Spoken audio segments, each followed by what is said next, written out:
Një tentativë për kultivimin e bimëve narkotike është goditur në fazën fillestare nga policia e Shkodrës.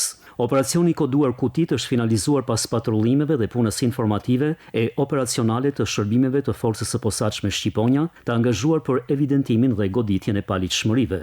Në afërsi të fshatit Hajmel, shërbimet e policisë kanë konstatuar një furgon me ngarkesë të dyshimt. Automjeti është ndjekur gjatë lëvizjes deri në Vaun e Dejës, ku dhe është ndaluar për kontroll.